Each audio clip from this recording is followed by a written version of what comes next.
Recording in progress.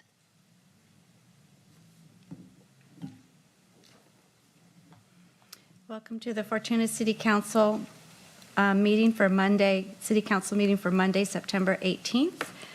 Can you please join me for the flag salute?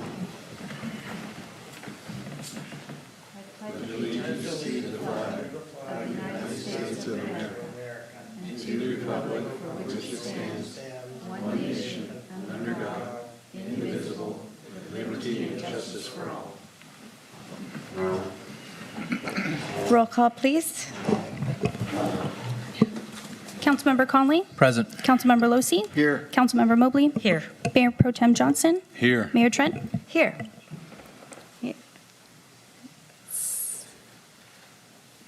Okay, our next item is oral comments from the public. Anybody from the public that would like to speak on an item that is not on the agenda? And we limit our speakers to 3 minutes. Anybody come on up to the microphone, please, and state your name. So yeah, sorry, it probably wasn't close enough to the microphone. So yeah, my name is Marty Dowd. I'm not originally from Fortuna. I'm from Santa Cruz. I'm from Aptos, that general area. And part of what I thought, I don't know how many of you remember, but do you remember when Mr. Wendt used to kind of run the town? Well, that's my dream. I want to kind of run the town now, that, you know, following his legacy. But I don't want to do it off a construction company. I want to do it off the backs of my county down in Santa Cruz, if that's possible. And how it would work is I would get Santa Cruz to back Humboldt. If they would do that, then I could get either Aptos or Capitola to back Fortuna.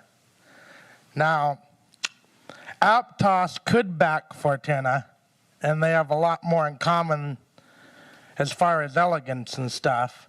But the problem I foresee with that is Aptos isn't a city. And if there's legal matters there where Aptos can't join because they're not a city, then Capitola would be the next best bet. Either way, whatever town that you choose to go in with us and back the union and bring in more money to the area. I'll just give you an example. For instance, I was walking across the bridge the other night on my way back from the brewery or something. I believe it was Saturday night. And I just realized every time I cross that bridge over 12th Street, I almost get hit, almost every time, because there's no guardrail or anything to keep traffic from hitting you. I have to be very careful. So I just thought if the town had a little more money coming from Santa Cruz County up here, that we'd have more money to be able to make things happen. I don't know if you think I look like a fool or if this idea would actually work. Because I talked to Mr. Clendenin about it today. He used to be a county supervisor. And he said he likes the idea, but he thinks it would be really tough. So what about you? What do you guys think? Well, this isn't on the agenda, so we can't discuss it. Right. Yeah, I knew that. But thank you for your comments. Yeah. Thank you. Any other comments from the public? Seeing none, we'll close public comment.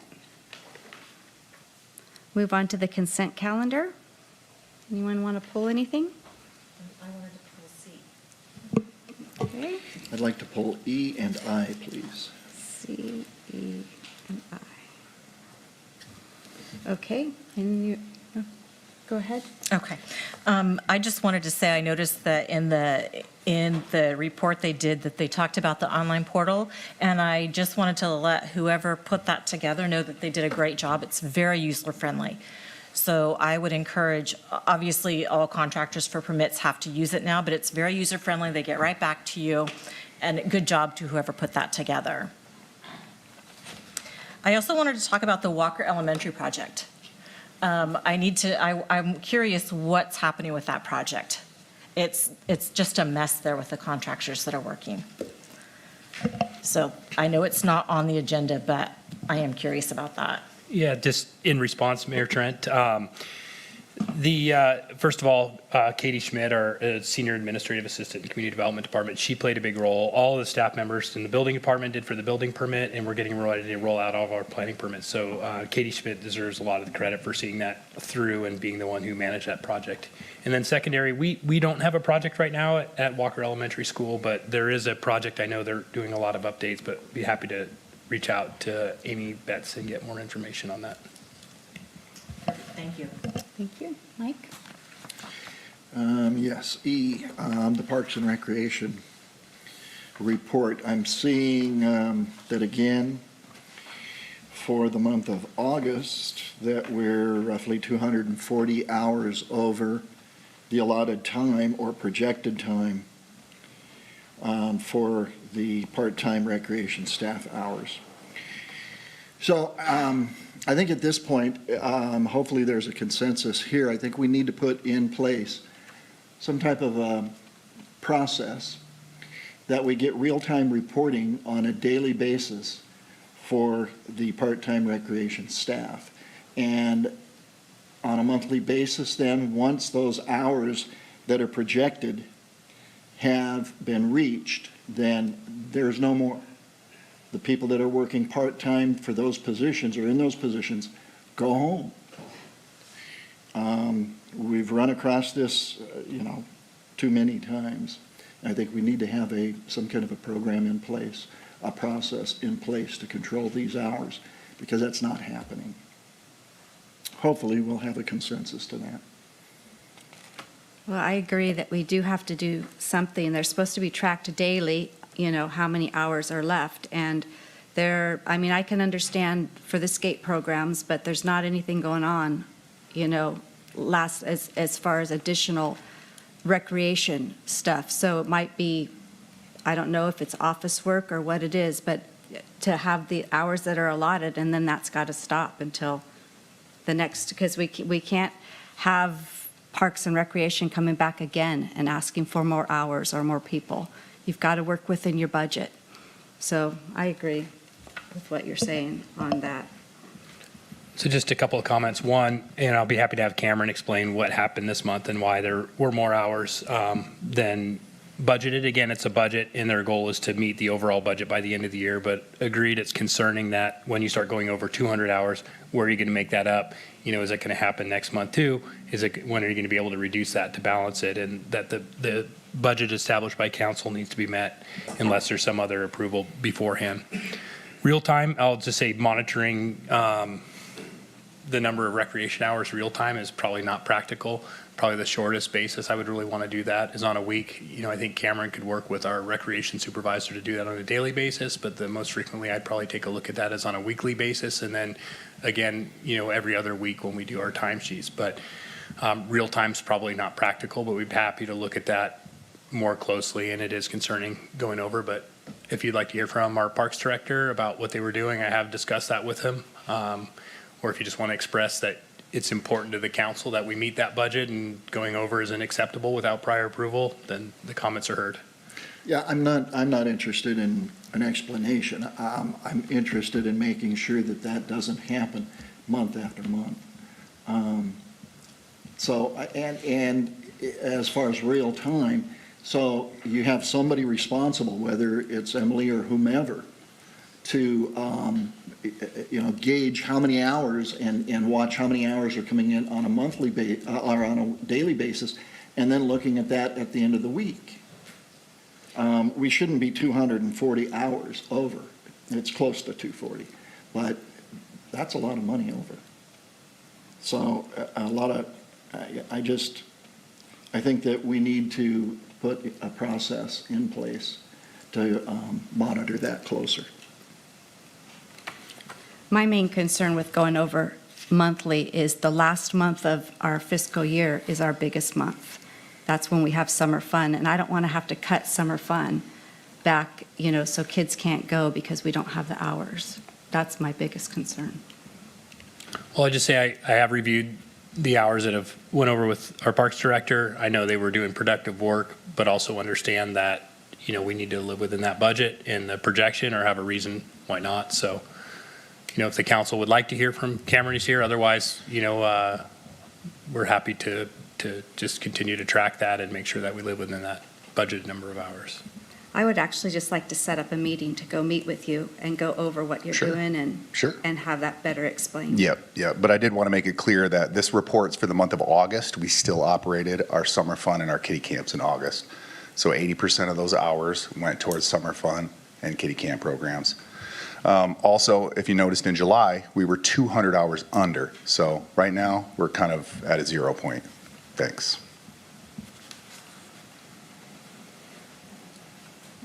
Your next comment? Aye. Aye. Please, that's the report of disbursements. And I noticed in looking at the report of disbursements, maybe Aaron's here, but on page 3 of the first report, which is payment dates of 9/1 through 9/7, a expenditure for PG&E of $30,989 and some cents. And then, let me find the next one. On page 3 of 7, this is the second report, the date of 9/13, an expenditure of on PG&E for $29,244 and some odd cents. I asked Merritt about that, and apparently a lot of that, $8,000 and some odd dollars, was because of a well pump running more than normal. But what about the rest of that? It's an expenditure of almost $60,000 and accounted for, down to 52,000, 51,000. That's still not a huge amount of money. And that doesn't count all the payments that we're making to PG&E. So if anybody has an explanation for those large numbers, I would appreciate hearing that. Yeah, and I think Aaron can probably give you a sense of what it is from a month-to-month basis. And then, as you noted, that we did have a project going where normally we pump during off-peak hours, and we were pumping on peak hours because we had our Campton Height tank down and our Hillside tank down. But Brendan can give you, our Public Works Director, can give you an explanation about that as well. But maybe Aaron can put it in context of what our bills normally are versus what we saw this month. Yeah, so that first bill for $30,000, we did notice that that was way higher than budgeted, so we reached out to Chris, and that's when he gave us the pumping, issue that they were having, and so that explains that one. Typically, that bill is around $15,000 a month, so it was twice, our historical average for that particular bill. The other one that you pointed out, the $20,000 one, that is for the wastewater treatment plant, and that is a typical bill for the wastewater treatment plant. We budget over $240,000 strictly for PG&E for the wastewater treatment plant a year. So that is, what we typically see on a monthly basis and included in our wastewater budget.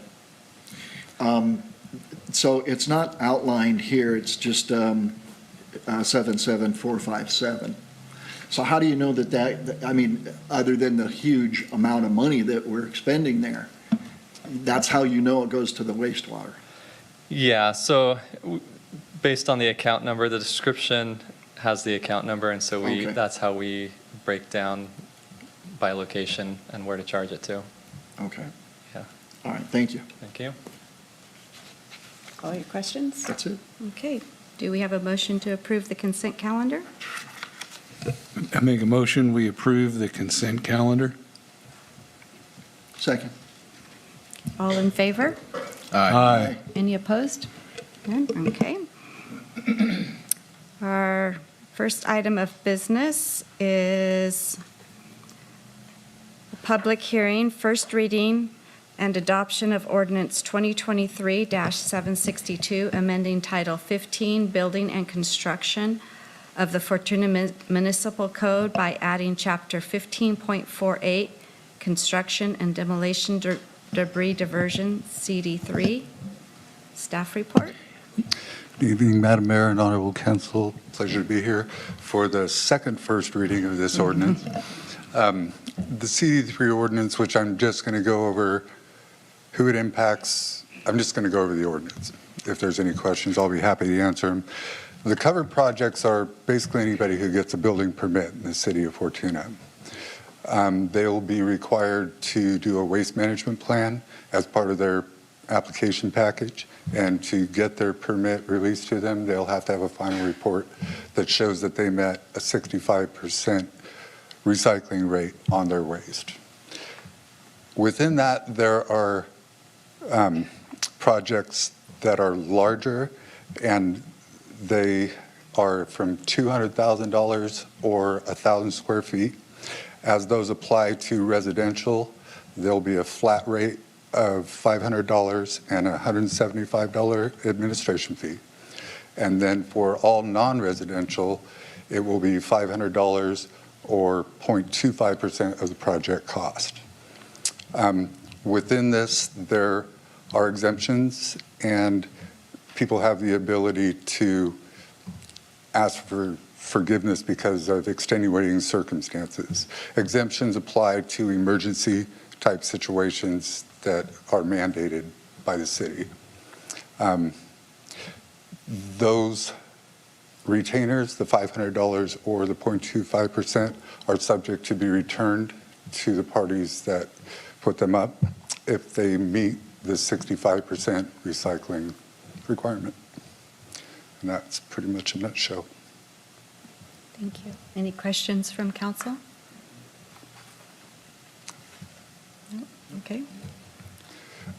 We'll open. Staff recommends that council approve the first reading by title only of Resolution 762 CD3.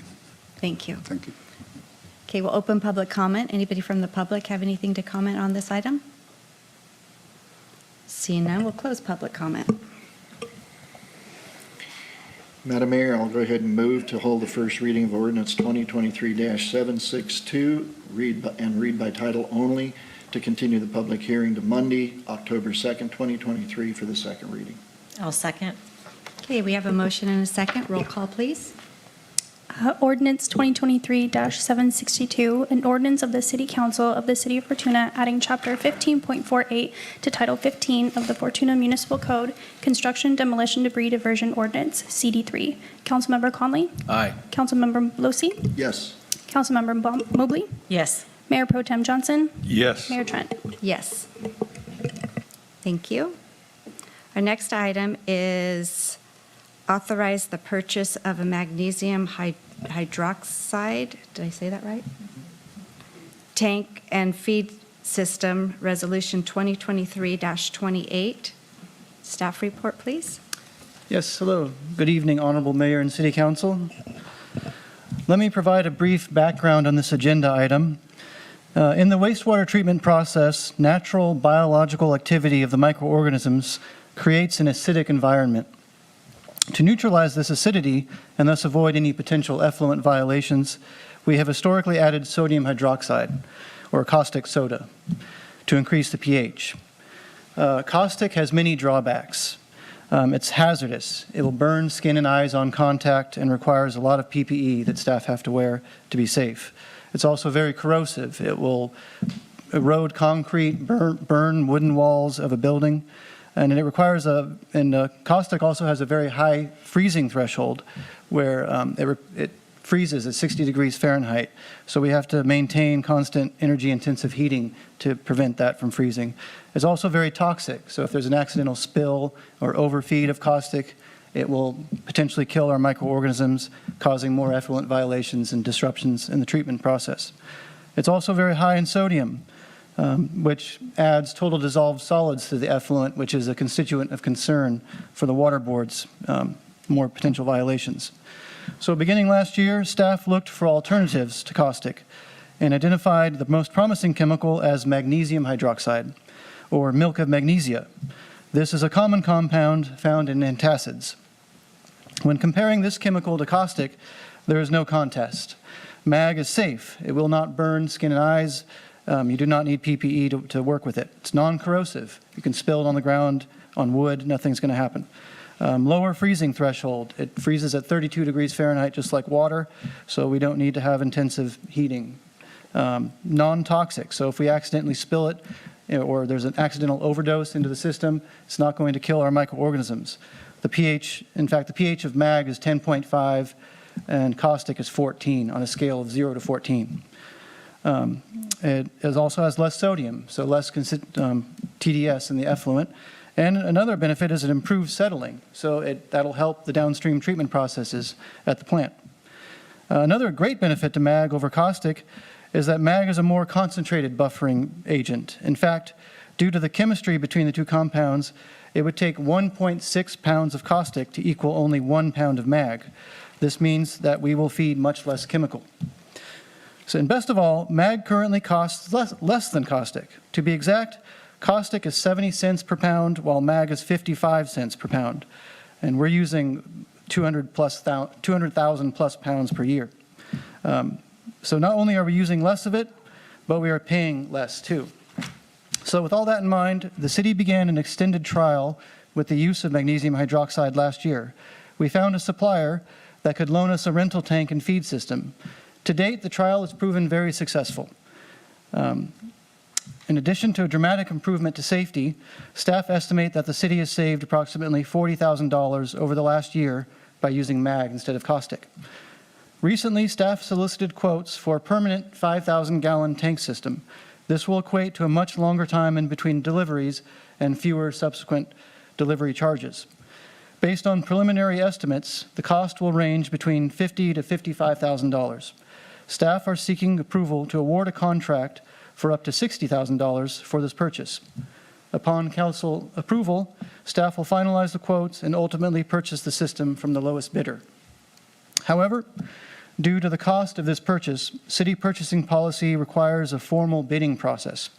Staff is recommending that council make an exception to this process, also citing purchasing policy, because staff believes it is in the city's best interest. Formally bidding the purchase will add cost to the overall procurement of the materials due to bonding, advertising, etc. It will also add 4 to 6 weeks to the timeline, which are critical as we approach the rainy winter months. During these months, flows increase at the plant, which in turn increases chemical feed. The winter also makes deliveries more challenging to our area due to drivers' accessibility. Purchasing through quotes will allow staff to initiate the purchase process immediately. So with that in mind, I'm happy to answer any questions. Thank you. Thank you. Any questions from council? Go ahead. I just have one quick question. How would this system integrate into the projected improvements that are planned in the future for the treatment plant? It goes well. This system will pay for itself in a couple of years, so even if it's not needed with the improvement plan or with the improvement project, it still comes in handy because that is not going to really be implemented for over 5 years. But even when we have that, we still have to have a backup source of extra alkalinity in case of pH decrease, in case of some kind of acidic problem. It allows for that flexibility in the treatment. Okay, and it's projected we'll save about $10,000 a year? More like $40,000 per year. $40,000, okay. Yeah. All right, thank you. Yep. Any other questions? Okay, seeing none, we'll open public comment. Any comments on this item? Seeing none, we'll close public comment. Do we have a motion? Motion to adopt resolution 2023-28 and read by title only. And I'll second. Okay, we have a motion and second. All in favor? Aye. Any opposed? No? Okay. Moving on to our next item, supplemental budget request for the purchase of new body-worn camera program. Yes, thank you. Good evening, Mayor Trent, Honorable Council. I'd also like to start my staff report with a little bit of background tonight.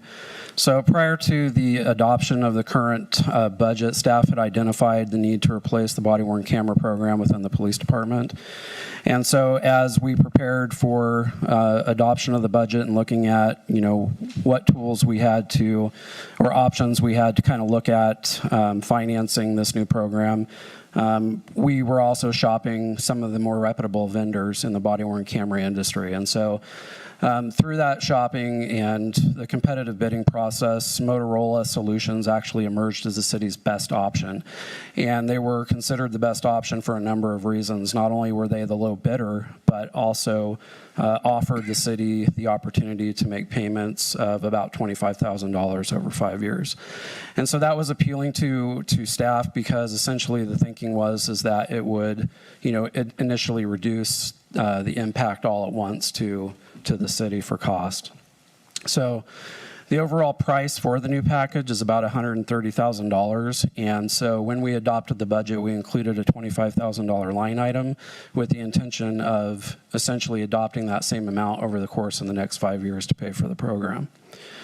On September 6th of 2023, I received notification from the USDA that we had received approval for a $50,000 grant from the Rural Assistance Grant to help pay for this body-worn camera program. Unfortunately, by accepting the grant, it reduces our ability or eliminates our ability to make those payments of $25,000 over 5 years because generally speaking, the USDA likes to see their projects completed within the year that they give the grant to the city. So that's essentially where we are. The current ask would be for a supplemental budget request in the amount of $53,830 from the general reserves. And essentially that would accomplish paying for the cost of the project, realizing the $50,000 in grant funding that we would be receiving from USDA and the $25,000 budgeted line item that we already have. So in talking with staff, we would continue to budget that $25,000 over the next 2 years with the intent on, returning that money to the general fund reserve. I just want to take a second to talk about the benefits of body-worn camera. The city adopted and implemented the body-worn camera back in 2011. These body-worn cameras, more than anything, give the city the ability to reduce risk and, limit liability. It increases public trust. It provides for digital evidence in our prosecutions and, essentially protects our officers from frivolous complaints. So they are very important, and although not currently required, excuse me, by the legislature, it is common and considered best practices for law enforcement agencies in California. As I stated earlier, the immediate fiscal impact would include an SBR totaling $53,830 from the city's general fund reserves. Staff is recommending the council approve the SBR for the purchase of a new body-worn camera program, including equipment, and again, recognizing revenue from the USDA Rural Development Assistance Grant. That concludes my staff report, and I'm happy to answer any questions you may have. Thank you, Chief. Any questions from council? None? Okay, seeing none, we'll open public comment. Any comments on this item? Seeing none, we'll close public comment. Do we have a motion? I'll make a motion to approve the budget request for the purchase of new body-worn camera program. Second. Okay, we have a motion and a second. All in favor? Aye. Any opposed? Okay. And then moving on to our last item on business is approved changes to the Community Development Department, including amendments to the organizational chart. Staff report, please. Thank you, Mayor Trent. Real briefly, I have one presentation I want to share, so give me 1 second to pull that up.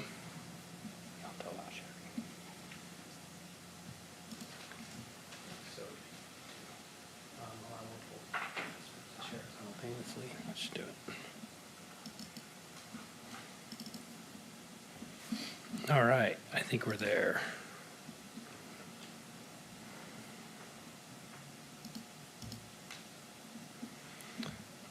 Well, before we start that. So real briefly, staff is recommending that the council approve approve proposed staff classification and full-time pay rate schedule changes for the Community Development Department.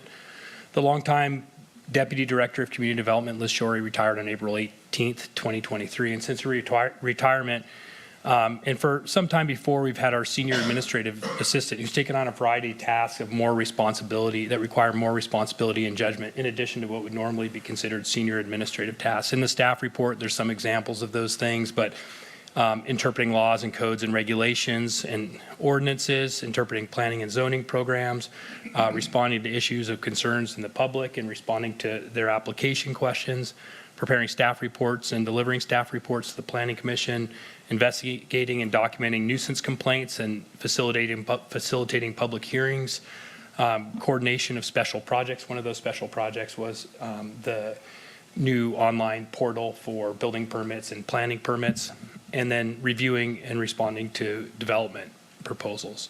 There have been additional tasks that our Senior Administrative Assistant has taken on in the absence of a full-time Community Development Director, such as some of our long-term planning goals, looking at a noise ordinance, some of our general plan updates she's participated in. So she's really been doing a great job. One of the things when we look at this is we want to make sure that we're not just reclassifying somebody because they're doing a great job. We looked at a number of job descriptions, from community development coordinator to planning positions, and a lot of times we try to compare in the local area. And so the closest that we could find is the planner 1-2. City of Arcata has a very similar description, and we adopted that to the city of Fortuna and almost took it verbatim. And there was a lot of consistency between the planning positions, both in the city of Fortuna, the description from City of Arcata, City of Eureka. And so we're able to look at those and to feel very comfortable that the duties that are being done by this employee are that consistent with a planner too. So in recognition of that, staff is recommending adding a new classification of Planner 2, in which the current Senior Administrative Assistant would move to, and with that change, that a change to the full-time pay rate classification for the new Planner 2 be placed, that the Planner 2 be placed in F39, which is a difference approximately $4,400 and $4,457 annually at the top end of the pay scale. One of the things that we'll be doing, really, our Senior Administrative Assistant has a lot of on-the-job training, but one of the things that she would need is a planning certificate. So we would allow her a reasonable amount of time to be able to receive that certificate and some of the formal training that might be necessary. But right now, we're very pleased that we have somebody in-house that can fulfill that role, that could step up and take care of those additional duties and really handle things in a very practical manner. One of the things that we discussed at a staff level is, should we, reconsider whether or not we need a community development director. Currently, that position is budgeted for, but we're using a consultant as a staff planner.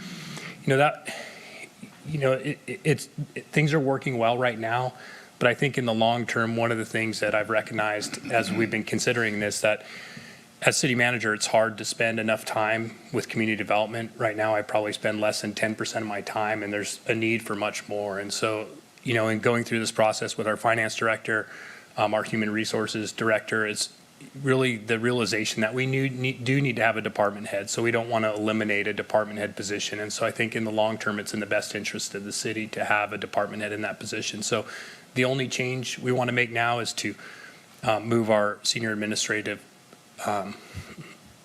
assistant to a planner 2 level. And there's a significant amount of overlap in those. So if you look at our senior administrative assistant level right now, that tops out at $59,500 roughly. So there's a little more than $4,000 difference. But I think the city will be well served by having this reclassification and having a community development director. Right now, we just don't physically have the space in City Hall, so we did recruit twice for a community development director. We were unsuccessful. We got some applications, and then they disappeared, so I don't think they really submitted in earnest. My thought is when the police move over sometime in the first quarter of next year, then we'll have more space. So maybe around the end of the year, we'll start recruiting again for a community development director, but for the next few months, that we'll continue to use a consultant to do our planning. And then when we have more space and we can bring somebody on and have the department more organized, then we'll bring that recruitment back slightly before and just fly it until filled. And I still don't know why we haven't got anybody yet for that position, because I think the salary that we budgeted is reasonable, and it seems like it's a it's a position that there's a lot of planners with a significant amount of experience would want to move into. So I think we can be successful at that in the long term and not look at any compensation for community development director. Let's see. So as I mentioned, the outside cost increase for this change would be up to about $5,000, and I had our finance director look at that. So it's not just the salary, but when you pay somebody more, the benefits go up commensurate with that. And so that is my recommendation, to approve the staff reclassification and the full-time pay rate schedule change for the community development department. I'd be happy to answer any questions. Any questions from council? No? Yeah, just some comments.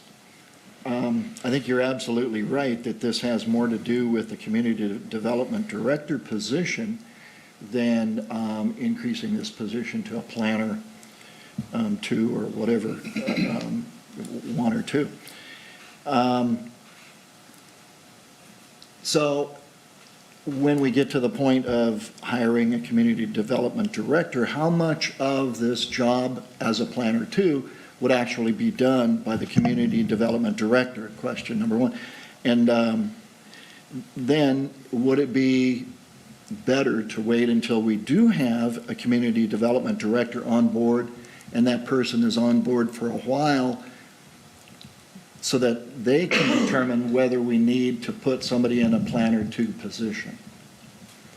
I'm just throwing those ideas out for you. No, I understand. So just let me restate the question. Would this same level of responsibility be necessary for our senior administrative assistant if we had a community development director? Right. And I would say, we had a deputy director who was intended to act at a director level. And really, I think it'll serve the city better to, I wouldn't expect that our senior administrative assistant would do less. Right now, she's really taken on the tasks that are needed to run the day-to-day permits. But one of the things, the current applications we have and a lot of the tasks that are the higher level tasks right now are getting put to our consultant. So I would see her doing the same number of things, really kind of having the oversight of all the permits, doing the counter work for the planning. But what I would see is that when we have a community development director, they could actually go for some of the more long-range planning things. And that's something we haven't seen for some time, is a community development director who is actually pursuing some of those longer-term planning goals. A lot of times we've waited for consultants to do that work, and we haven't really been as quick as we should on some of those things, and we've been behind on those. One example is the housing element took the city quite some time, and to be able to do that, some of the ordinances that we, there's always new ordinances that are required to comply with state law. So I see there being a pretty clear division if you could have, a planner 2 that does those routine tasks that are coming through, building permits, subdivisions, those things that we see all the time, and then you have a community development director that's focusing more on those long-range tasks. I think it'll be a really good complement. And then we're not going to, the other thing would have the benefit if you have a community development director, they're not going to get burdened with that day-to-day bit, and they can really focus on those long range. So, we spent a lot of time thinking about this, and I think that would be the best scenario for the city in the longer term. Well, I certainly understand what you're saying. I have a issue as far as starting a person out who doesn't have their certificates as a planner 2 as opposed to a planner 1, and then working into the position if they so desire. Again, we're using a consultant staff planner, and we're paying that person or that firm. Is that going to continue? I don't see how we can stop that as long as we don't have a community development director. I'm wondering if maybe the money would be better spent, if that is the issue as far as not getting enough applications, if the money would be better spent in increasing the pay on the community development director position so that we might attract some more applicants there. I don't think a modest increase of $4,000 a year is really going to change somebody who's going to go for the community development director. I guess one of the other things that I would say is that we're recognizing a significant savings right now using a consultant. So right now, I think our costs for that consultant are probably about $3,000 a month, where when you look at a full-time budgeted position, it's, the salary is a little over $100,000 and the benefits are probably $35,000. So we're seeing a pretty big savings, at least in this year by doing that, but it's taking a lot of my time away to be involved and make decisions and be at all the planning commission meetings and get into the details of each one of the projects we have, leading the mill site specific plan, leading our housing design standards. And those things could be better spent on other endeavors. So I really see it as an opportunity cost of, should the city manager be spending all of that time in planning, or can we get a community development director? And, so the recommendation before you is what I think is going to best serve the city for a longer term. And, I think we probably could have done this a long time ago, and we probably would have avoided some of the pitfalls we've fallen into with regard to planning. So I guess I'm not sure what to say, but no, I don't think it would be better to do that. I think it would be better our recommendation is what it is. Well, and I agree with you. I think that your time would be better spent in other areas, and that our effort and priority should be to hire a community development director. I'm not sure what the issue is, if it's not pay, if our pay is comparable to other positions in, Humboldt, or at least, the close areas. I think we need to prioritize getting a community development director on board that would alleviate a lot of the issues that you're talking about. I don't know, I just have an issue with promoting somebody into a planner 2 position and not looking extensively for somebody to fill this development One thing director. that might add some clarity, right now, the senior administrative assistant, the pay scale for that job is 2/3 of the way through what a planner 2 pay scale was. So the suggestion of moving to her planner 1 would require her taking a pay cut, which doesn't make any sense, because she's stepping up and taking more responsibilities. And so really our solution to that is to invest in an employee who's demonstrated the aptitude and interest to do a job like this, and to give them a reasonable amount of time to get that planning certificate. There's online courses through UC Davis Extension where you can get the CEQA background, you can get our environmental impact analysis. And so, it's not uncommon. Other positions that come on with the city will give them a certain amount of time if they don't have those minimum requirements. But in my opinion, receiving one of those, going through the intensive coursework, which she would do on her own time, to receive one of those certificates is, giving her the time makes sense. I think it serves the city to, have somebody that is proven and can deliver, and invest in that employee, even if it takes a year to get their certificates. A planner 1 is an entry-level position, and she's far beyond an entry-level position. And so there's really only 2 salary steps that she would be able to take above where she's at now to grow into. So it's not a huge change given the responsibility level increase. I understand. Thank you. Any other questions from council? Is the only change on the pay rate schedule that one position? Yes. Okay. Okay, we'll open public comment. Anybody from the public like to speak on this item? Seeing none, we'll close public comment. Do we have a motion?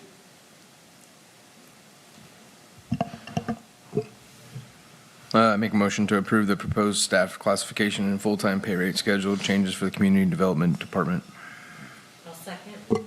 Okay, we have a motion and a second. Roll call, please.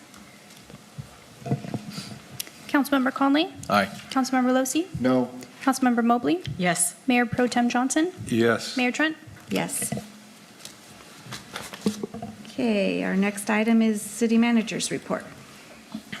Thank you, Mayor Trent. I'd like to review the upcoming meeting schedule. So our next council meeting will be on October 2nd at 6:00 p.m. Our next planning commission meeting will be on September 26th at 6:00 p.m. Our next Measure E meeting will be tomorrow on September 19th at 5:30 p.m. Our next Roner Community Recreation and Park District meeting will be on October 4th at 2:30, and our next Business Improvement District meeting will be on September 26th at 2023. You might notice that we have somebody different besides Sienna here today. Ashley's been on for 5 weeks now, and so I'm just pleased that she's been able to take over as city clerk, and we have a backup to Sienna who is off on vacation for a couple of weeks. So we're pleased that we have the extra coverage from the city clerk's office, and that we've been able to bring Ashley up to speed so quickly.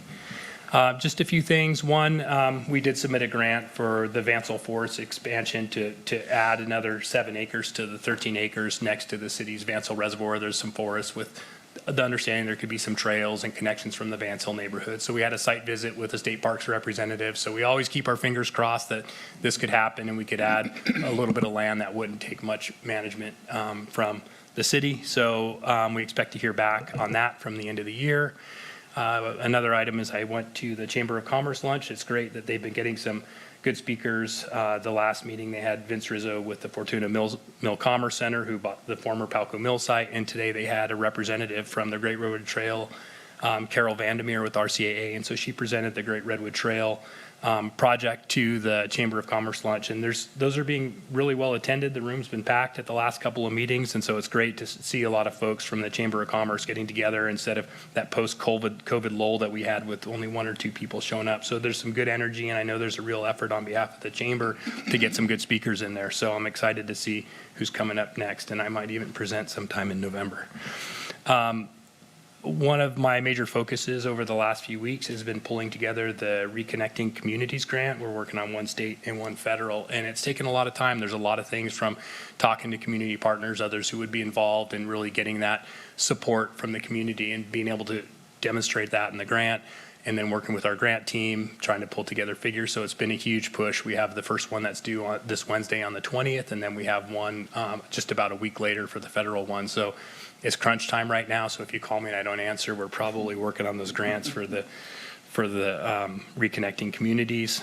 And then I just like to say that the contractor and Brendan are doing a great job on the police facility that's moving forward. Decisions are getting made. Right now, they're trying to work quickly to get it dried in. They're getting the siding up. They're working on the roofing, and so it's very exciting to see that happening. And one of the things that'll be coming up soon is we're starting to get a clearer picture on the budget. We have estimates from PG&E, what their reconnection is, and I know Brendan's working on estimates from the contractor to see how much it's going to cost to do our part of the service connection. But soon we'll be bringing back some of the numbers that we are projecting for a final budget on that project in the near future. So, and there's some additions, there's some things that our police department have identified as needed equipment. So we're trying to bring all that together and come to the council at one time and not piecemeal you when we're trying to look at the final budget for that. But we're trying to finish it right and do all the things that need to be done, but not go too crazy either. So Is look there an forward to bringing estimated that back. time for that to be done? I hate to do that, but yeah, they're estimating completing sometime by the end of January, but there's always delays that happen. So, I would say in the first quarter of next year that we should be able to move into that facility. Yeah. Nice.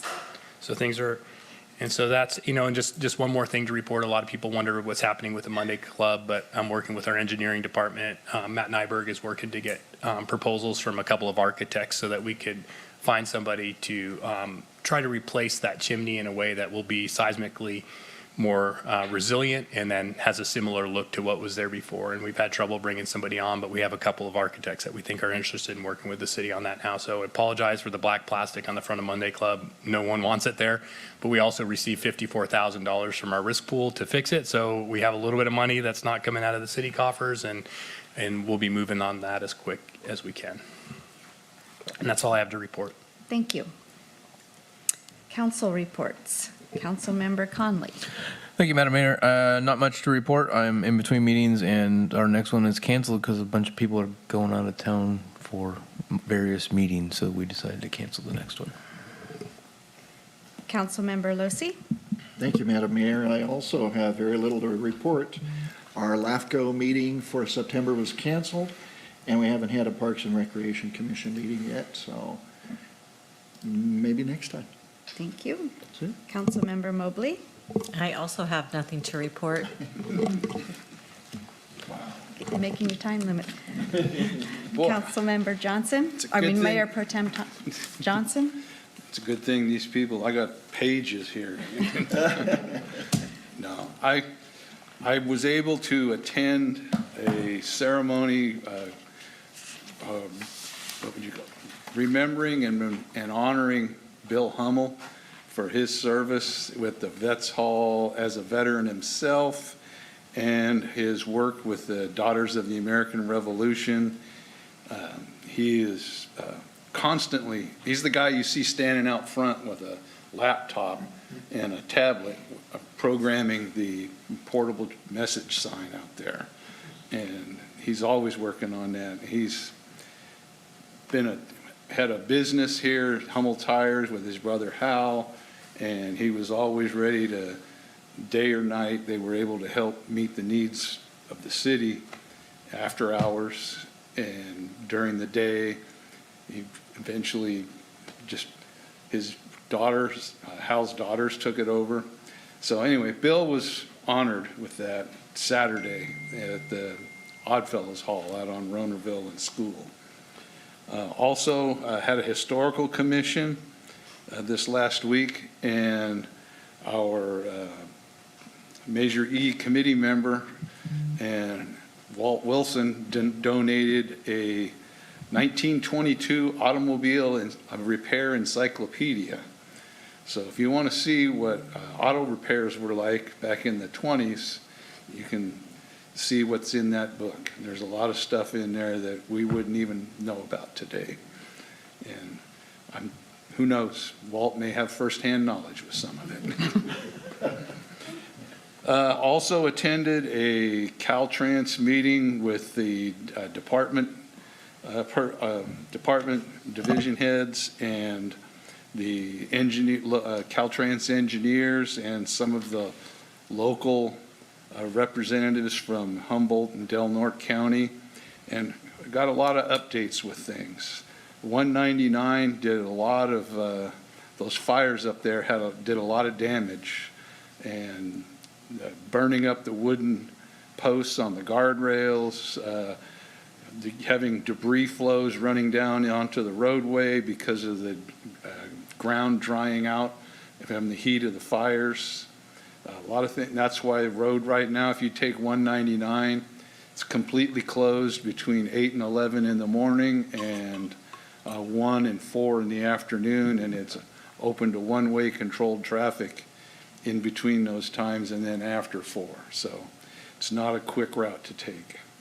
Another thing is that they have narrowed down to 2 choices for the Last Chance Grade project, and I know it's taken forever, and this is hopefully the last report on that, but they're working through that, and hopefully with the repairs that have already been done, it would be open to 2-way traffic sometime after the 27th of September, but hopefully by the 1st of October. There will still be some work going on up the hills, but they're with the 2 options of a tunnel or to keep it at the same alignment that it's at now, and the alignment that it's at now does not seem too stable. So they're working through it. And hopefully, we're talking about the chamber meetings, hopefully I'm penciled in tentatively for October 16th, we'll have a report and a presentation on the Indianola project. A lot of people ask questions about it all the time, want to know more, and I asked some questions while I was there, and we hopefully will have a chance to have a slideshow and a Q&A on that. So keep your ears open. And that's all I have to report. Thank you. And I'll keep this short. I have nothing to report. Motion to adjourn? Make a motion to adjourn. Meeting adjourned.